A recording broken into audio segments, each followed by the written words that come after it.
Olha, essa é uma pergunta, eu sempre falo isso, essa é uma pergunta sensacional, essa é uma pergunta ótima, essa é uma pergunta importante. Acho que a primeira coisa que a gente precisa conectar é o nosso olhar.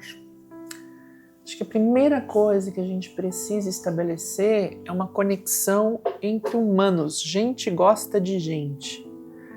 É isso mesmo, gente gosta de gente. As crianças, elas são fascinadas pelas telas, mas elas são mais fascinadas pelas pessoas que estão ao redor dela. Então, ensinar as crianças a pensarem parte da nossa disponibilidade em provocar a curiosidade dessa criança, né? Ela já é naturalmente curiosa, mas é ensinar essa criança a fazer perguntas, olhar nos olhos e fazer perguntas, né? E perguntas das mais variadas, sobre como essa criança está se sentindo, sobre o que ela achou de interessante, sobre do que ela mais gosta. Perguntas que possibilitem essa criança pensar sobre o que ela sente, o que ela pensa, o que ela gosta. E não reiterar que ela goste, pense e sinta o que você faz ou o que você pensa. As crianças gostam de gente e as crianças gostam de agradar as pessoas que ela gosta. E muitas vezes uma criança passa a seguir o que a gente gosta, pensa, faz, sente. Ela copia, né? A mimesis. Nós somos seres miméticos. A gente copia aquilo que o adulto faz. Então, acho que a primeira coisa é a gente oportunizar que essa criança encontre a ela mesma, encontre qual é o seu desejo, o seu gosto. E por mais que esse desejo, esse gosto seja diferente do desejo e do gosto dos pais, ou dos avós, ou dos tios, ou dos professores, que ela tenha a coragem de se posicionar e dizer o que ela pensa, o que ela sente e o que ela gosta, né? E ela poder falar sem ser julgada por isso. Então, tem um texto muito bonito da Hannah Arendt que ela fala sobre as crianças, sobre educação. E ela diz uma coisa interessante, entre tantas coisas que ela sempre diz, que a criança, quando a gente está diante de uma criança, a gente está diante de um mundo novo, porque a gente vai ter que explicar o mundo para ela.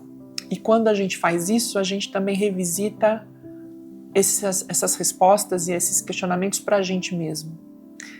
Então, cada criança que nasce é uma oportunidade da gente ressignificar muita coisa para a gente enquanto adulto. E uma criança nos oportuniza a olhar o mundo de outras perspectivas.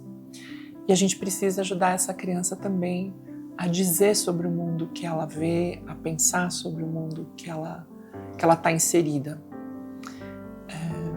Eu estava pegando um livro hoje, um texto hoje, falando sobre o Papa Francisco. O Papa Francisco tem um livro que ele escreve exatamente sobre isso, sobre ele respondendo às crianças, né? Porque as crianças têm perguntas genuínas, elas têm perguntas fundantes, perguntas de base. E a gente precisa também se abrir para responder essas perguntas e ajudá-las a construírem as suas próprias respostas. A construção da autonomia, ela é um processo. Uma criança, ela não vai dar conta de responder a tudo e ela não tem que conseguir isso.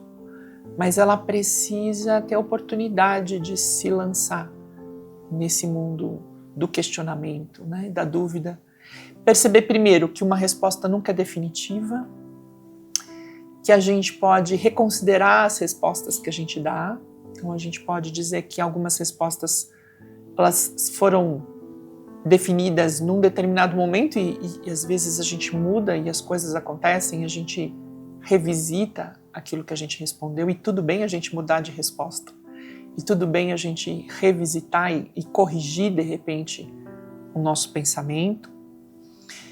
E que a gente possa garantir esse aproximar-se dessa competência tão nobre que é a competência de pensar. Então, que essas crianças tomem gosto pelas perguntas, que elas tomem gosto pela reflexão. Não necessariamente é um processo fácil. Às vezes a gente se depara com perguntas muito difíceis, né? Muito complexas. Posso contar uma história? Há muitos anos atrás eu trabalhei num colégio com educação infantil, crianças de pré-escola, né?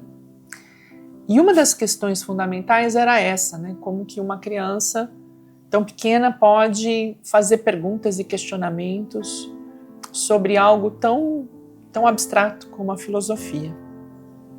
E esse é o primeiro grande engano, porque as crianças, elas podem ter um vocabulário mais restrito, mas elas têm a agudeza do espírito para fazer as perguntas, né? Nós trabalhávamos um livro bonito chamado Zoom. Em um determinado momento, as crianças tinham que fazer uma atividade onde elas desenhavam partes da história. E uma criança desenhou uma imagem e a outra disse, não, essa parte não tem no livro. Eles foram questionar, enfim. E aí tem um momento em que eles vão falar sobre fantasmas, né? Aquilo que existe, mas a gente não vê. Esse foi um tema ótimo. E aí as crianças foram conversando sobre as coisas que existem, mas não estão ao alcance dos nossos olhos, mas elas estão presentes, né? E aí uma criança que sempre ficava muito quietinha, né? Sempre com o dedo na boca, ela tirou o dedo da boca e disse, é como o olho. O olho olha o mundo, mas o olho não olha o próprio olho, né? Então, não significa que ele não exista. Ele vê todas as coisas, mas ele não se vê, só quando a gente está diante do espelho. E aí você olha e fala, nossa, uma criança de 6 anos falando algo com tanta complexidade, acho que esse é um ponto-chave. Quando a gente subestima as crianças, quando a gente reduz uma criança e a sua capacidade de questionamento, a gente está limitando, interrompendo um processo que é da conquista da autonomia do pensamento. Eu sou Cíntia Próspero e se você chegou até aqui, se inscreva no canal, divulgue, compartilhe, vamos fazer esse espaço de reflexão e de questionamento crescer. Até a próxima.